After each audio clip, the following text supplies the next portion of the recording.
And what are you doing, Captain Dan? Cutting up a deer that I shot last Sunday. I'm making it into meal-sized pieces.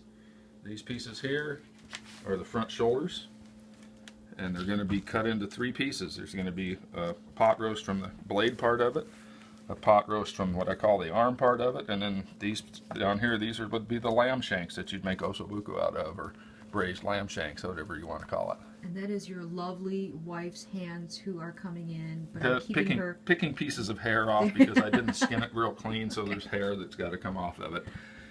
And what kind of deer is this? This is a Sitka black-tailed deer, a small buck. So, not a teeny buck, but not a big one, obviously. So, okay. He'd have been a real dandy in a couple of years. And so, how old, when you say a small buck, about how old? Well, this deer was probably 18 months old. Okay. So, he wasn't this year's fawn, but probably last year's fawn. And what are you planning to do next now? Well, I'm just trimming meat now to put into the piles to make sausage out of, trimming stuff off of the fat.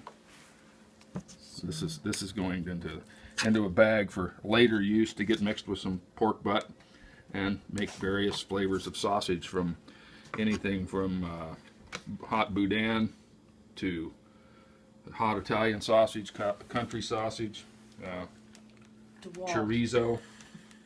The way to go.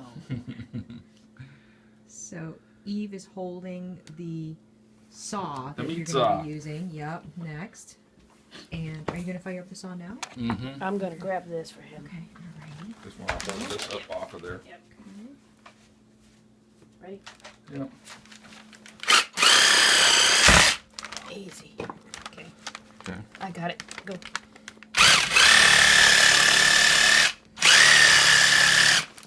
Okay.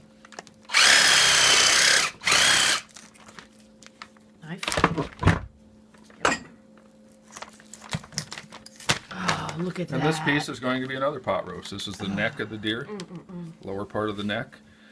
I'll trim some more fat off of it and get the bone fragments, and we'll just freeze that whole, and it'll go in a slow cooker for either pot roast, or if you cook it down far enough and shred it, it makes great chili.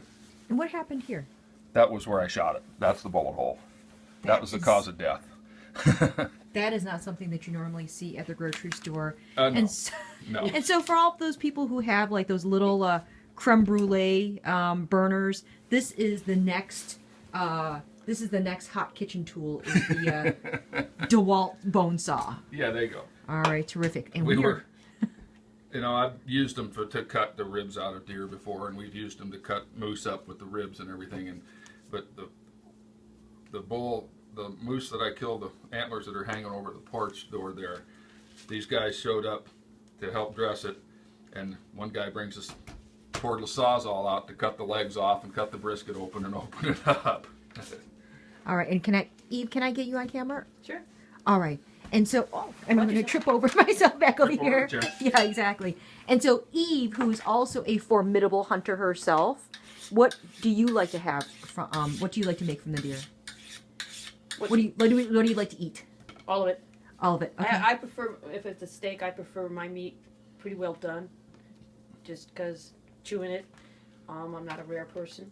So that's how I like it. I definitely like stews because you get the veggies going, and one-stop shop. Great. And it makes great leftovers. Again. Awesome. All right. At the Martin Sportsman's Lodge, Dan and Eve Martin, Alaskan sports people extraordinaire. Thank you so much for letting us in.